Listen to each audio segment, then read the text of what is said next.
I'm Gregg from RV Haulers, and it's day 16 of this RV hauler build named Chuggs. Previously, you saw us painting a whole bunch of parts flat black and applying miles and miles of orange tape. In this day 16, what should we do today? I know, let's apply Bedliner. Nothing but Bedliner today on day 16.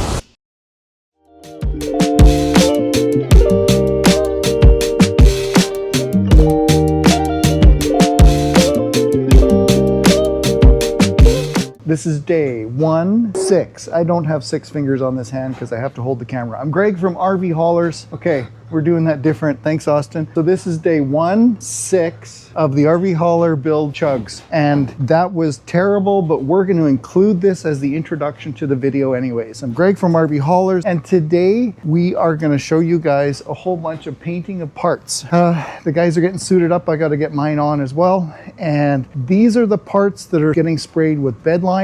So they're going to have a flat black appearance, and they're going on the RV hauler named Chuggs. This RV hauler, we're showing you day by day all of the tips and tricks and painful details of what goes into building one of these RV haulers. So if you want to build your own, you have an idea what's required, and hopefully you get some ideas from some benefit from what we're doing. So today I think is going to be applying Bedliner, flat black paint, and just seeing how far we get. Join us in this video if you're curious.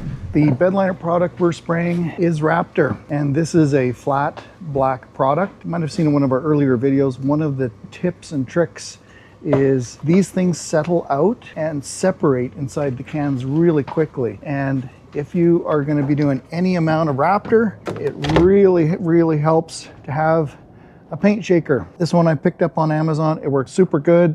Put these things inside of a little protective tube, put them in there,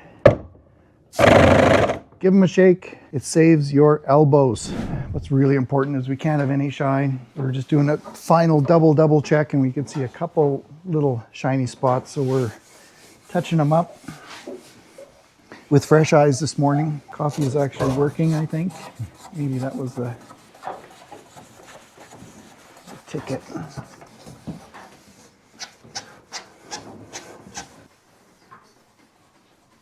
And the final wash down with final wash, making sure there's no grease or dust.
While you're watching us and joining us clean up our paint guns and our Raptor gun, I have a question for you. Is there anything you've seen here that you have questions about, or we could maybe do better, or things that you do that might be able to help us out? We appreciate all the input we can get. There's a lot of wise folks watching these videos. So this is the end of day 16. We'll get things cleaned up, put away, let that Bedliner cure and flash off, and please join us for day 17. I'm Gregg from RV Haulers, everybody. Thanks for watching, and please drive safe.